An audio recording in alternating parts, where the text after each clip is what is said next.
Well, I think that was Michael Cimbello, who takes credit as the composer, but for various reasons, musicians sometimes change their names for whatever reason, embarrassment. I was friends for years with Martha Davis at the Motels, and she actually does a song in Night of the Creeps, but in the credits it says, you know, can't remember, she made up some funny name. Alabama. The Beatles. Any other questions? Yes, you with the... I wanted to ask about RoboCop 3. RoboCop? Bring it on. RoboCop 1 and 2 were both like really gross adult movies, and RoboCop 3 was kind of softer and more palatable for a younger audience. And I wanted to know if that's something that you kind of thought of and did on purpose, or did that just happen? That was, the question is, hey, RoboCop 3 is like a kid's movie. Whose idea was that?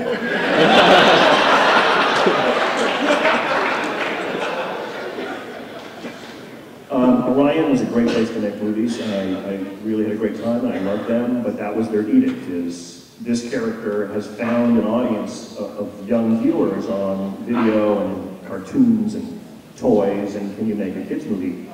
And the truth of the matter is, for me, the failing of the movie is that it doesn't go too far in either direction. If I was really going to make a kids movie, I wouldn't have made it, you know, about the homeless. I would have made it about, you know, bunnies and puppies and stuff. But what killed the movie is that Verhoeven's character, and Neumeier and Michael Miner, who created this character, is a real comic book for adults. It's hardcore, it's very violent, it's got a caustic wit, it's very dark and edgy and adult, and that's what the character is, and unless you do that, you're kind of shooting yourself in the foot. So it was a suicide mission. Another 2 questions. You. I wanted to ask, when I first saw this movie as a kid, like one of the scariest things for me was the fact that you kind of put that scary German guy in a concentration camp. So I wondered if you could comment on that. Why I put that in there. There was the gentleman, the scary German gentleman who had the concentration camp experience. Could you remark on that? Yeah, and Rusty and I were talking about this actually before the screening.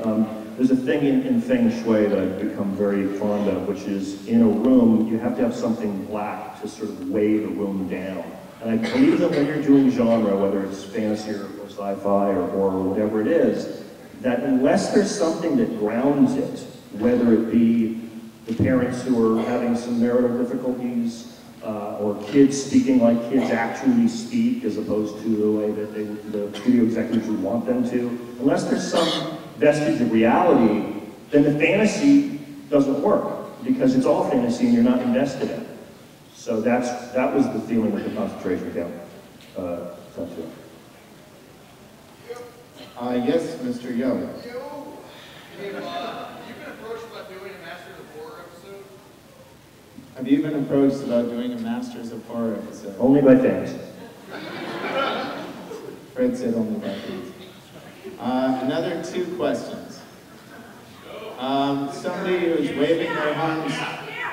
Oh, hold on, you gentlemen. Yeah, you're going like this. Hold on, not you. There's somebody like 8 rows behind you. Just ask the question.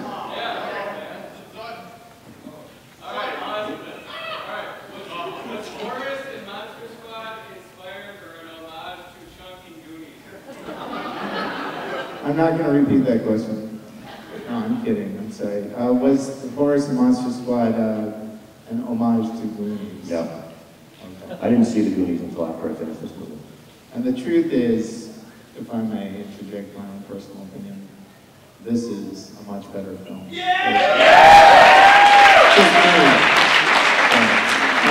One last question. How was the other person that I denied for a second? Who stood up? Black t-shirt.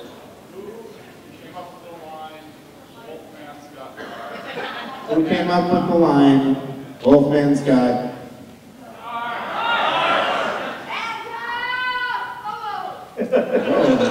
Epilepsy.